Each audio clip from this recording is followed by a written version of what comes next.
আজি পুৱাতে টৰানি কলবাৰী গাঁৱৰ এঘৰ মানুহৰ শুৱনি কোঠাত এটা সাপ সোমাই থকা দেখি তেখেতসকলে আমাক খবৰ দিছিলে। আমি ততালিকে গৈ তেওঁলোকৰ ঘৰত উপস্থিত হৈ দেখিলোঁ এইটো এটা ৰেডনেক কিলবেক, যাক অসমীয়াত বাটচোপা, বাটৰাজ, ৰঙা ডিঙিৰ ফেটি, ৰঙা গুম আদি অনেক নামেৰে জনা যায়।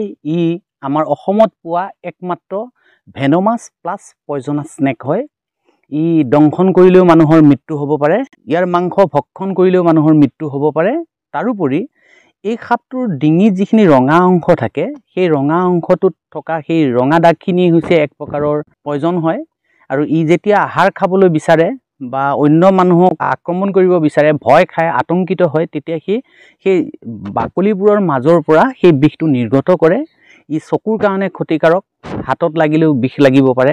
সেইকাৰণে ইয়াক ৰেস্কিউ কৰিব লগা হ'লে হেলমেট বা গ্লাছ পিন্ধি লোৱাটো বাধ্যতামূলক। এই সাপটো সাধাৰণতে পানী জুৱলি এলেকাত বেছিকৈ থাকে, পুখুৰীৰ পাৰত থাকে আৰু পাহাৰীয়া অঞ্চলবোৰত ইয়াক দেখা পোৱা যায়।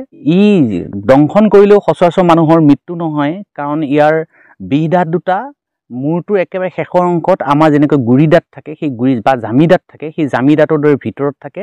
ই মানুহক দংশন কৰিব লগা হ'লে খামুচি ধৰি বহু সময় মূৰটো লৰাই থাকিব লগা হয়। তেতিয়ালৈকে মানুহে বা অন্যান্য জীৱ জন্তুৱে সেইখিনি সময় নিদিয়ে কাৰণে মানুহৰ মৃত্যু নহয়। যদি এই সাপটো কোনোবা মানুহেও খাবলৈ যত্ন কৰে, তেওঁৰ মৃত্যু হোৱাটো নিশ্চিত। অসমত বৰ্তমানলৈকে এই সাপৰ দংশনত কোনো মানুহৰ মৃত্যু হোৱা নাই। তথাপিও এই সাপটোৰ পৰা অকণমান আমি সাৱধানে থাকিব লাগিব আৰু ইয়াক চিনি পাব লাগিব।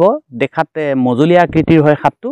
ইয়াৰ গোটেই গাটো অলপ মুগা ৰঙৰ হয়, ঠাইভেদে ৰংটো অলপ বেলেগ হয়, কিন্তু ডিঙিটো ৰঙা হয়। ওপৰৰ ফালে কলা সেউজীয়া এটা ৰেখাৰ নিচিনা থাকে। এইটো প্ৰাপ্তবয়স্কৰ অৱস্থাতকৈ সৰুকালৰ ৰংটো অলপ মেলেন্ধোৱা নিচিনা হয়, পিছলৈ গাঢ় হৈ উঠে বয়স বাঢ়ি অহাৰ লগে লগে।